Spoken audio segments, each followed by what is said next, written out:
Hi everyone, my name is Leanne and today I'm going to be telling you about some LGBTQ plus non-fiction.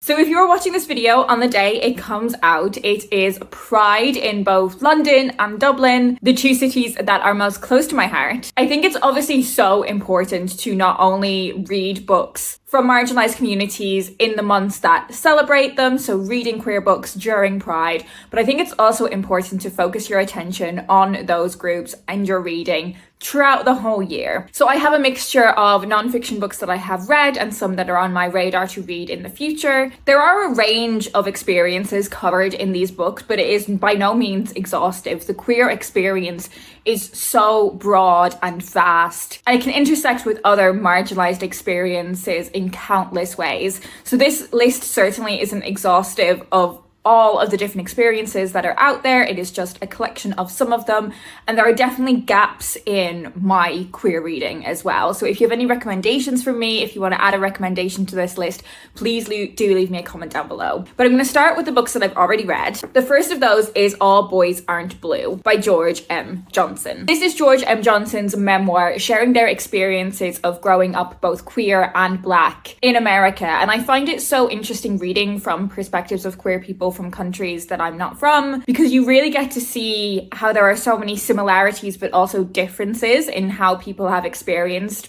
growing up queer. The author shares their experiences in a really intimate and I think brave way on a lot of occasions. They certainly don't shy away from the bad experiences they had with bullying, with being attacked. They share their first sexual experiences, their family dynamics, and all of these stories weave together to paint an extraordinary picture of someone's life. The book explores gender identity, it explores toxic masculinity, sexuality, the Black experience. It's a really remarkable book, and while there are some very heavy topics handled in this, the writing style is certainly accessible to a young adult reader. And I love the cover of this book. I think this painting is just gorgeous. Girls Can Kiss Now by Jill Gutowitz is a collection of essays, and this book is really about the intersection between the lesbian experience and pop culture. So the author is discussing her own experiences of her sexuality, but it is particularly through the lens of kind of queer characters she was seeing on TV, queer gossip in the media, and she touches on those kind of cornerstone key moments of her realizing her sexuality and how media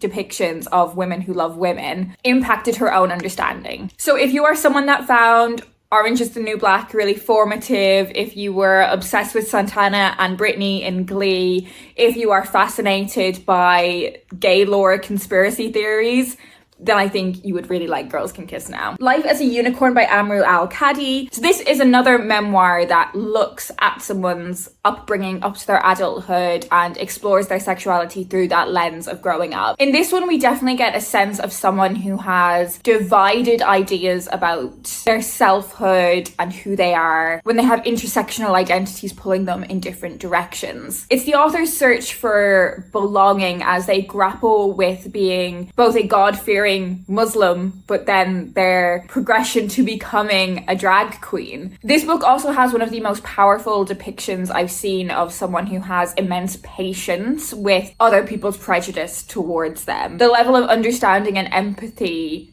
that the author conveys is really powerful. I also want to recommend Homebody by Theo Parrish. So this is a young adult graphic memoir. So it's fully illustrated inside kind of comic book style. And it's another one where we are following someone through their upbringing into their adulthood. And in this case, Theo is sharing their experiences of realizing that they are non-binary. But of course, we get a huge sense of Theo's interests beyond this, you know, how much they love cats and video games. Their illustrations are fantastic, and I think it is the perfect medium for them to share their story, and the illustrations add so much to how you come to understand them as well, and they add a real touch of humor throughout them sharing their life. And illustration is a fantastic way of them conveying metaphors for how they were feeling at certain times, as well as giving us those very realist moments to ground ourselves in when reading. I really do love graphic non-fiction and would like to read more of it. And both of these other books are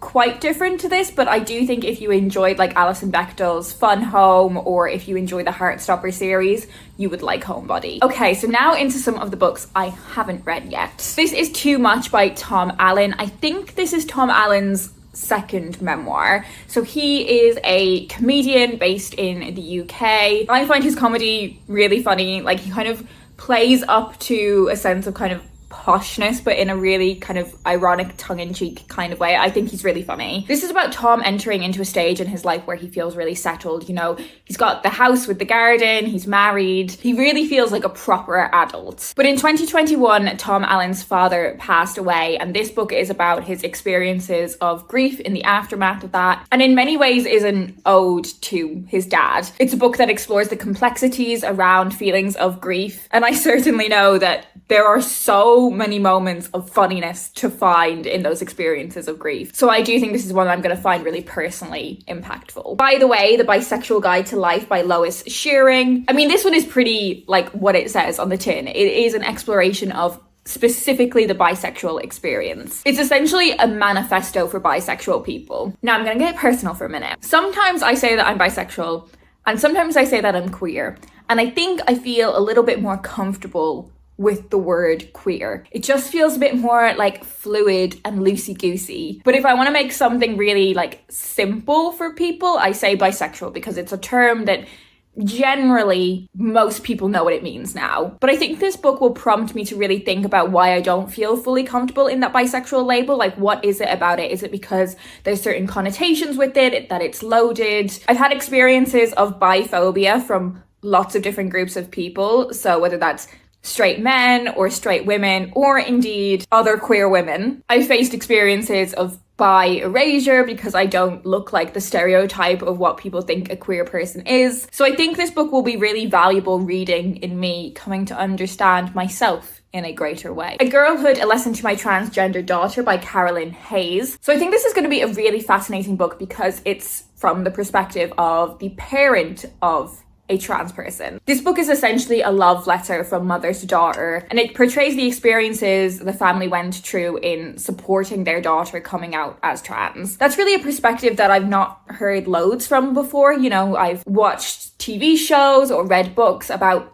trans people, but I've not really heard from their parents. And again, I think that's another perspective that I will find really useful. How You Get Famous by Nicole Pasulka. So this is a book about the drag scene in New York. It specifically looks at the 21st century rebirth of that drag scene in Brooklyn, the culture of that, the key figures in the revival. I'm really excited to read this one now that I have been to New York. I feel like it will really ground me in a sense of place in a greater way than I would have experienced if I'd read this book before being to New York. And drag culture is so formative and important in queer history and community. But it's not a culture that I'm kind of hugely immersed in. You know, I've been to see several drag performers over the years, but it's not something I've really fully immersed myself in culturally. So I'm looking forward to learning more about it. Living and Loving in the Time of AIDS by Derek Frost is a memoir about the AIDS crisis. The 1980s was a heartbreaking and fearful time in the queer community. I cannot imagine the level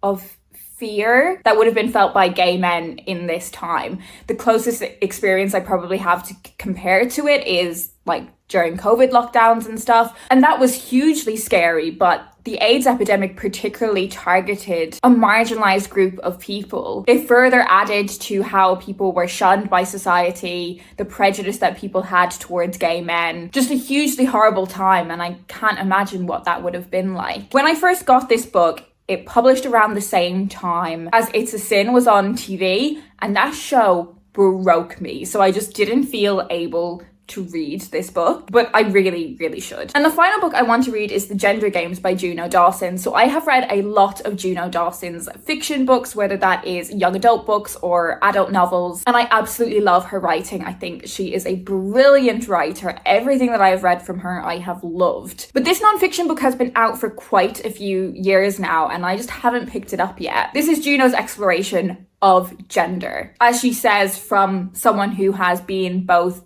masculine and feminine. And in this book, she is exploring how very rigidly defined ideas of gender as a binary harms people from across the gender spectrum. So these really rigid ideas of gender are as harmful for women as they are for men. As I said, I have loved all of Juno's books that I have read, so I feel really confident I will love her nonfiction book as well and find it super informative. So that is it. They are all of the books I'm going to talk about today. If you've read any of these, please do let me know what you thought of it down below in the comments. And as I said earlier, if you would like to recommend a book to me, do mention it down below as well. If you want to let me know you're here but you don't have anything in particular to say, you should of course leave me the rainbow emoji. That is it for me today. I hope you're doing well, and I will speak to you in my next video.